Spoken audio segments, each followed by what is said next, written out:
नमस्कार मित्रांनो, तुमचं नवीन व्हिडिओमध्ये स्वागत आहे. आज आम्ही भैरवनाथाच्या पालखीला जाणार आहोत, ते पण बोरगावमध्ये. आता सध्याला आम्ही माळेवाडी बोरगावमध्ये जाणार आहे आणि तिथून आम्ही सिद्धनाथाच्या पालखीला जाणार आहे. माळेवाडी बोरगावमध्ये तिथे आमचा जो गजडोल संघ आहे तो घेऊन आम्ही पालखीला जाणार आहोत.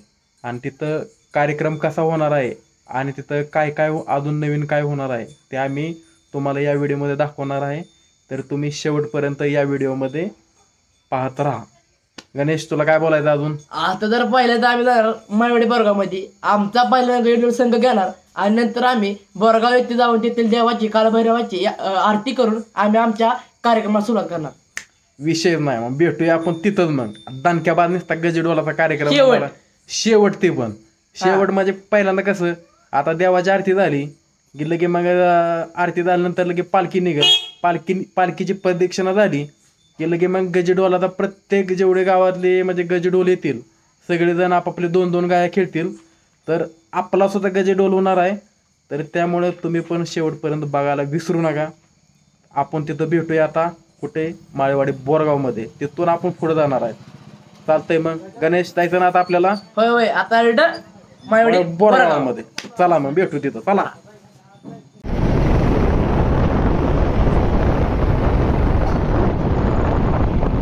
पाहुण, ह्या पोराला ओळखता तुम्ही? हे कोण आहे पोरग? दुसरं कोण नाही, आपला गणपतराव आहे. आलोय आपण आता त्याला पळाली माळेवाडी बोरगावमध्ये. माळेवाडी बोरगाव नाही, आपण खंडाळीत आलेलो आहे बाबा. पण तेवढं अंतर आपण कव्हर करू, असं नाही म्हणत गोळी घेता. होय, तुम्हाला इंडियन कल्चर आवडतं ना? कसं आहे पट्ट्या? आता ही फक्त आडवी केली असते ना मग जमलं असतं. मराठामुळे पोरगा आहे पण एक नंबर दिसते. आता तिथे गेला, आता गजडोल मध्ये कशा उड्या मारते का नाही, तांगडीनं झांदू वाजवतो पोरगा. दाखवतो तुम्हाला तिथे गेलं.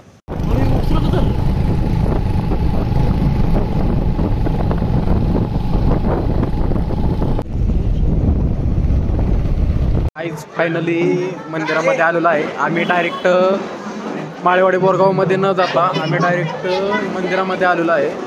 आता ढोल पण यायला लागलेला आहे. आता ढोलांचा आवाज पण तुम्हाला कळेल. आता चला भेटूया आता.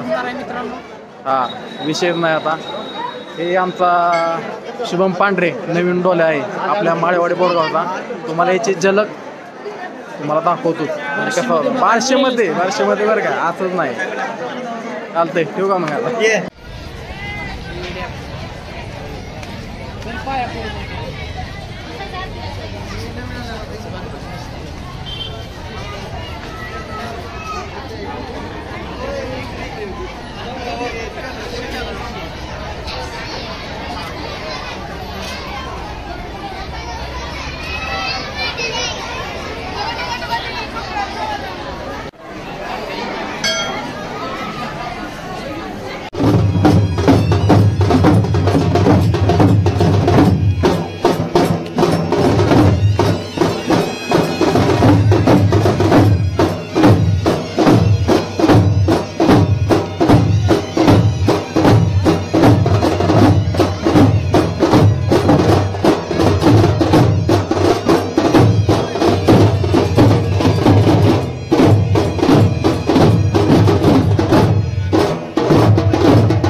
आहे